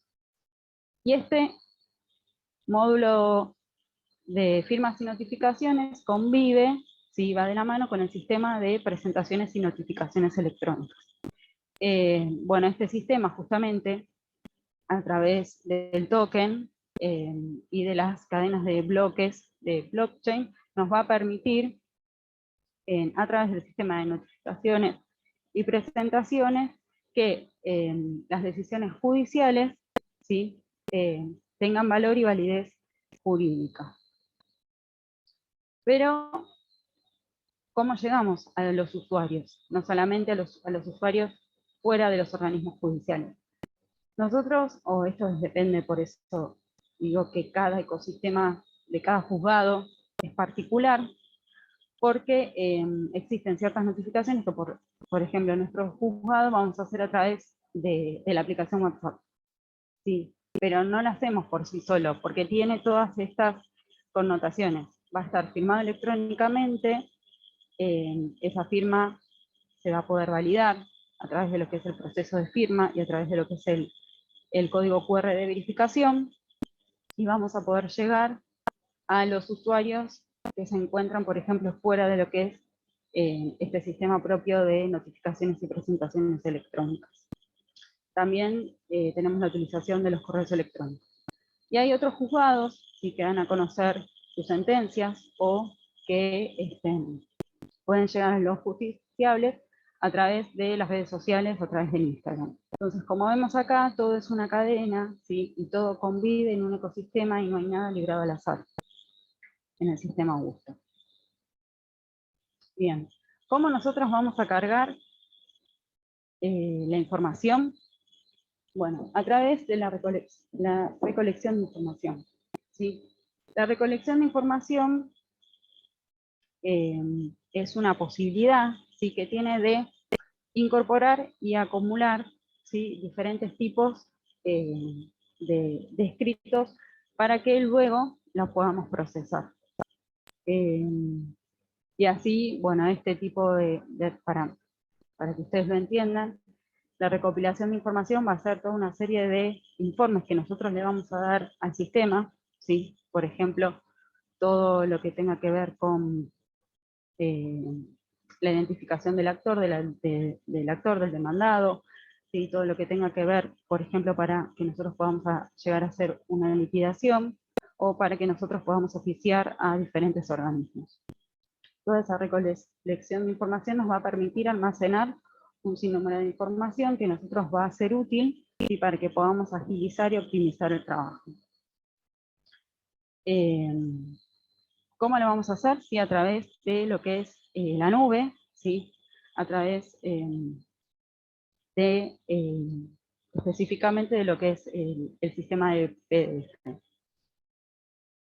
Bien, otra cuestión importante en cuanto a lo que tiene que ver con la gestión judicial son las referencias vinculadas, ¿sí? Las referencias vinculadas van a estar relacionadas con otra cuestión que ya vamos a ver, que es el tema de los modelos estándar, pero son ciertas identificaciones o ciertos módulos que nosotros incorporamos al sistema justamente para optimizar nuestro trabajo. Estas referencias vinculadas es muy importante la carga del usuario, ¿sí? Porque debe ser una carga minuciosa y detallada, ¿sí? Para confeccionar escritos en un tiempo más oportuno. Y cuando nosotros trabajamos con el Augusta, primero nosotros tenemos que elegir el trámite específico, que es el modelo estándar, y vamos a realizar la carga que nos falte para que podamos despachar el escrito. Bien, ahí está un poco la definición de lo que son las referencias vinculadas. Y aquí pasamos a lo que son los modelos estándar. Sí, justamente los modelos pueden ser modificados, ¿sí? Por los usuarios de los juzgados, ¿sí? Y justamente tienen por el fin estandarizar esta información que nosotros vimos en el primer módulo de la recopilación de información. Una vez estandarizada, ¿sí? Nos permite crear diferentes despachos y con el objetivo de poder optimizar nuestros recursos y el tiempo. Ahí yo les puse un ejemplo, sí, que es de modelo estándar, que es un convenio de colaboración que realizó la Corte Suprema de la provincia de Buenos Aires en el año 2019 con el registro de las personas.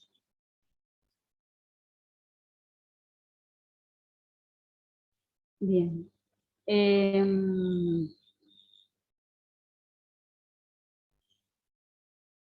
¿Cuáles son las recomendaciones que nosotros podemos pensar para lograr una gestión judicial efectiva?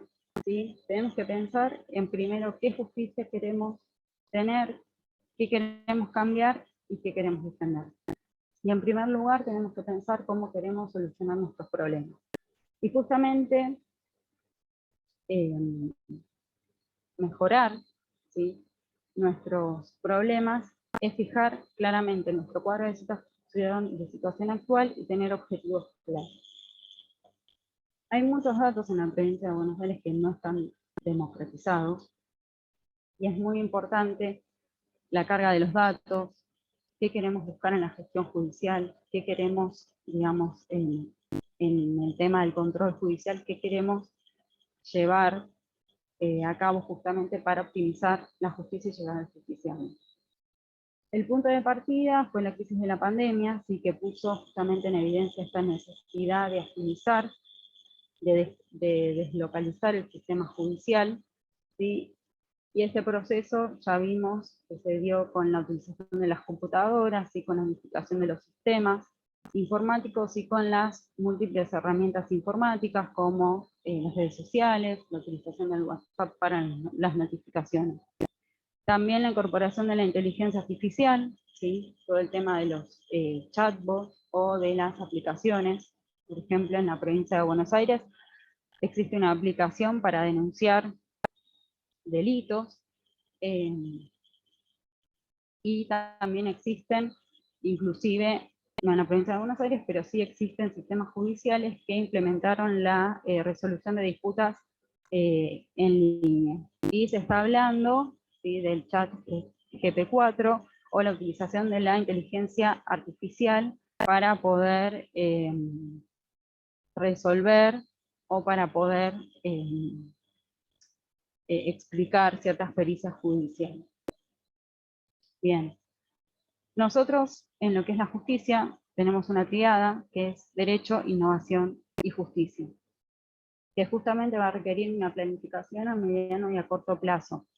Y vamos a necesitar dos niveles del diálogo. Uno a nivel institucional, si como yo les dije, cada juzgado es un ecosistema, y cada juzgado también se encuentra en otras redes de ecosistemas, ¿sí?, donde el nivel de diálogo va a ser y es necesario con el área de informática, con el área de tecnología, con las instituciones colegiadas, también con el sindicato y con otros organismos que participen en el proceso. Pero también necesitamos la innovación, un cambio de aptitud de los operadores. Por eso destacamos la importancia de las neurociencias y de cómo nuestro cerebro se pudo adaptar o no a la incorporación de los procesos digitales y al teletrabajo. El trabajo, ¿sí?, humano debe estar revalorizado y sustentado en la base de la organización, ¿sí?, porque, o por lo menos yo no soy partidaria de que la inteligencia artificial va a poder suplantar la decisión del juez.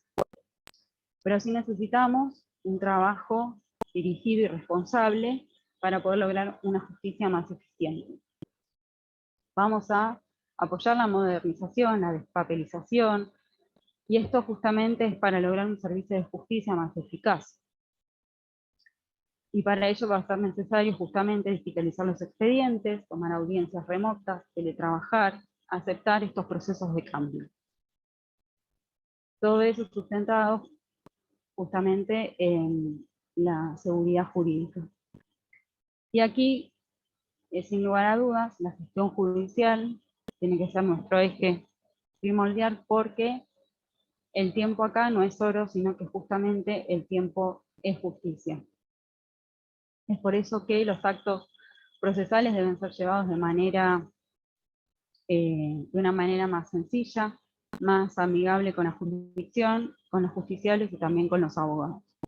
La pandemia puso sobre la mesa, sí, que teníamos que modernizar la justicia, y los cambios tecnológicos y normativos a veces fueron superadores para los usuarios, ¿sí? Pero la utilización de las TICs logró poder deslocalizar la justicia y sacar su máximo provecho para justamente lograr el acceso irrestricto a los justiciables. No tenemos nada escrito, ¿sí?, porque justamente las nuevas tecnologías no actúan por sí solas, sino que dependen de cada uno de los actores judiciales.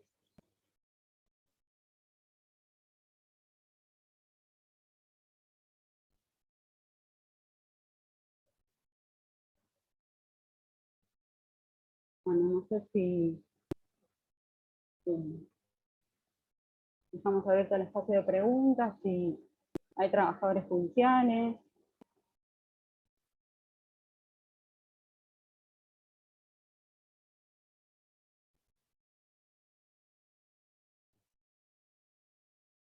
Bueno, acá Luis dice que cada jurisdicción tiene así un sistema. Sí.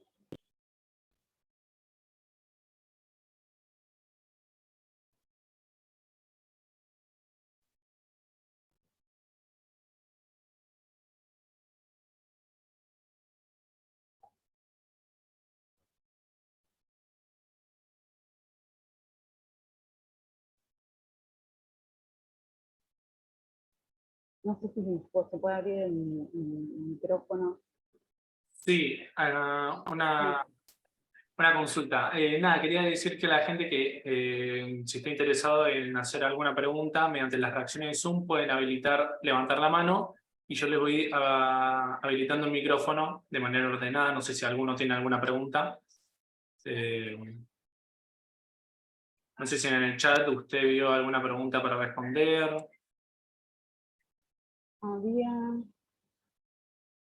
No, preguntas no, solamente un comentario de que cada jurisdicción tiene su propio sistema de notificaciones y presentaciones.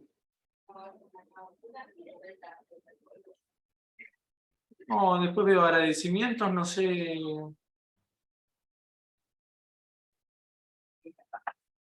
No sé si alguien más tiene alguna pregunta, no sé si quieres aclarar algo más. Todos.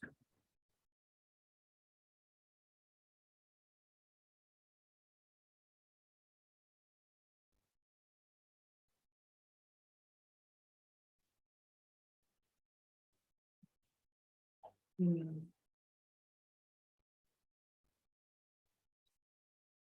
me parece que no hay ninguna pregunta. ¿Vos querés aclarar algo más sobre la exposición? ¿Querés consultar algo más? No sé. No, sí, Porque todavía estamos en tiempo, así que no sé si querés aclarar algo. sí, no tiene más preguntas, comentarios. No sé si hay personas que trabajan en la justicia.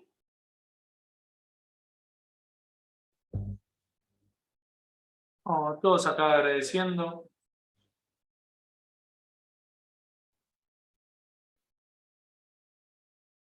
Todos agradecimientos, son muchas gracias por la exposición. Bueno, si quieren el PowerPoint, te lo paso a vos y después lo compartís. Dale, sí. Se lo paso al doctor Litinazzi. Sí, pasáselo al doctor que él nos lo envía a nosotros y después nosotros lo enviamos por mail a todos los participantes. Bueno, si no, dejamos acá, entonces si no hay ninguna pregunta y vos ya terminaste, ¿te parece? Sí. Dale. Ahí, Luis. Acá Luis. No sé si Luis querés que te habilite el micrófono o querés hacer una pregunta por el chat.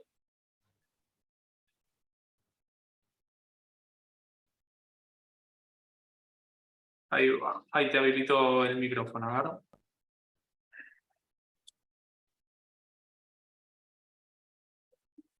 Ahí podés desmutearte, ahí está. Hola, ¿cómo te va? ¿Me escucha la doctora que está disertando, María Inés? Sí. ¿Me estás escuchando? Sí, hola Luis. ¿Qué tal? ¿Cómo te va? Yo te voy a hacer una pregunta un poco, más que nada procesal, ¿sabes? Porque yo soy conciliador laboral del SECLO, pero como también trabajo como abogado en la provincia de Buenos Aires, particular, me vengo capacitando sobre los cursos que dicta el CIJUSO y los propios colegios departamentales. Y en realidad es una cuestión de que se están preguntando muchos colegas si la actualización en los sistemas estos nuevos de presentaciones y notificaciones electrónicas, que tanto puede ser para la jurisdicción provincial, que los disertantes dicen que son los pioneros, o sea, los bonaerenses somos los pioneros, yo soy de Caseros, las actualizaciones periódicas, concretamente, que hace la Suprema Corte de la Provincia de Buenos Aires, no entran en la esfera de competencia que le atañe a la legislatura bonaerense en las modificaciones de los códigos de procedimiento.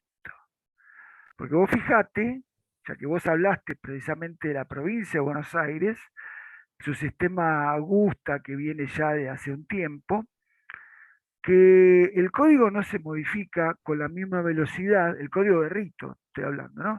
No se modifica con la misma velocidad que sí se modifican las acordadas de la Corte, que dice, un día dice, bueno, suban los escritos con la firma de ustedes a través del token. Y otro día te saca una nueva resolución que dice, no, mire, suban los escritos pero con la firma de su cliente. Ya no conservan a ustedes, sino que súbanlo como archivo adjunto. Entonces yo te pregunto, ¿no se está, por más que todo eso tienda a un beneficio en la agilidad de las comunicaciones entre las partes, ya sean los órganos judiciales o en los conflictos, se está invadiendo competencia un poder sobre otro poder a través del sistema de reparto que la propia Constitución Nacional y la provincial, que se reservó, entre otras cosas, la Administración de Justicia, en tomar decisiones que corresponden a otros poderes repartidos de nuestro sistema constitucional? Esa es mi pregunta, Mariela Inés. Gracias. Luis, qué interesante. Sí, lo cierto es que es, digamos, bastante complejo y problemático el tema de lo que es la tecnología, ¿sí?, abocada al Poder Judicial, porque en la práctica, bueno, el sistema, por lo menos desde el lado de los trabajadores de la justicia, el sistema de notificaciones del portal, hay veces que, o sea, que se cae, ¿sí?, y la Corte tiene que suspender términos, entonces sí es como vos decís. La verdad que para nosotros hay días que se nos hace muy difícil, y de hecho también se quiere, o se está trabajando, ¿sí?, con la Asociación Judicial Bonaerense, poner un coto en cuanto al sistema de notificaciones y de las recepciones, porque justamente despachar, ¿sí?, con nosotros hay días que tenemos, o sea, los fines de semana nos entran escritos permanentemente, entonces se tendría que realizar un sistema digamos, a través de una acordada, digamos, de todo lo que tenga que ver con la organización y con la recepción de los escritos. Yo coincido con vos. Sí.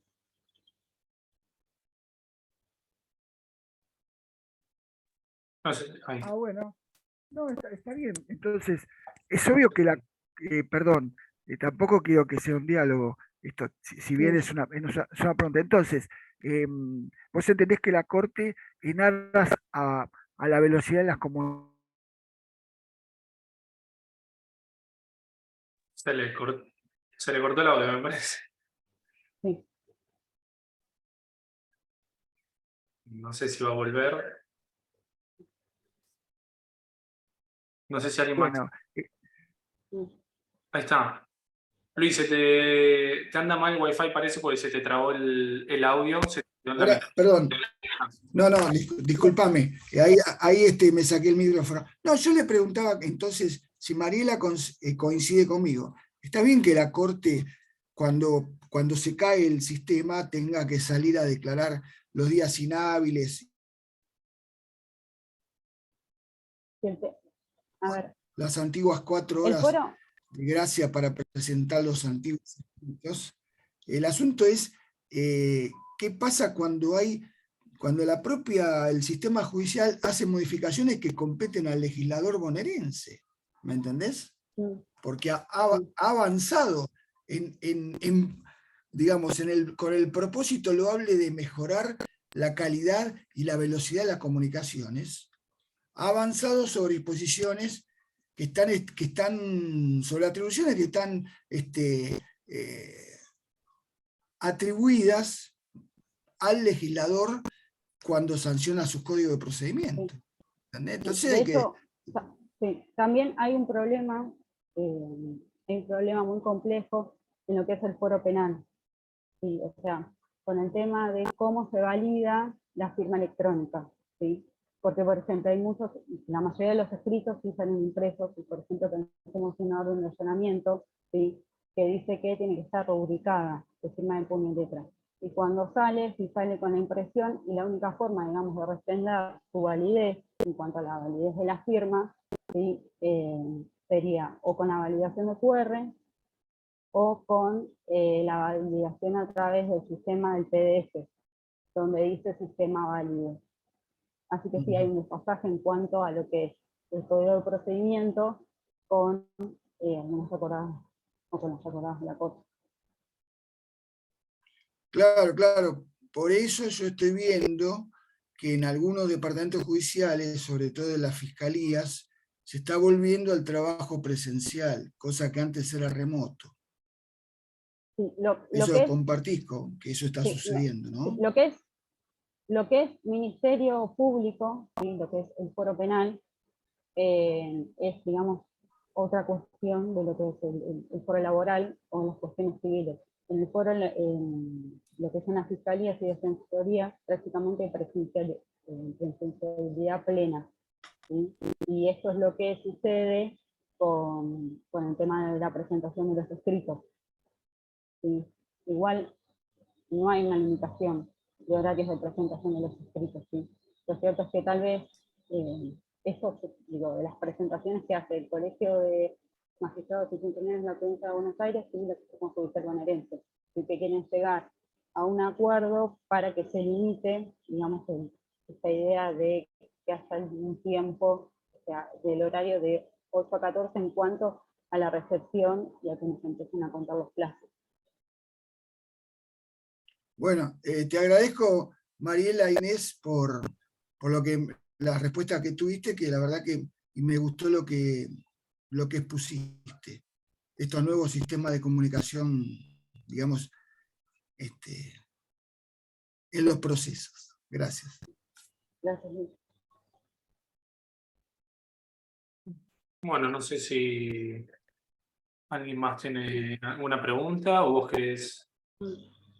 No, bueno, acá justo un colega, bueno, él dice que cada juzgado, digamos, tiene su forma de trabajar, y eso fue lo que hablábamos con el tema de que cada juzgado también es un propio ecosistema. Bueno, gracias. Bueno, entonces, Gracias a todos. bueno, muchísimas gracias, doctora, por la exposición. Muchísimas Si gracias a quieren, todos. les dejo el mail en el chat, por si tienen alguna duda o alguna consulta, y al doctor Lupinazzi le paso el PowerPoint, ¿sí? Bueno, muchísimas gracias, doctora. Muchísimas gracias a todos por participar. Recuerden que el material lo estaremos mandando por mail. Así que nada, nos estaremos viendo en la próxima clase del seminario. Gracias. Chao, hasta luego.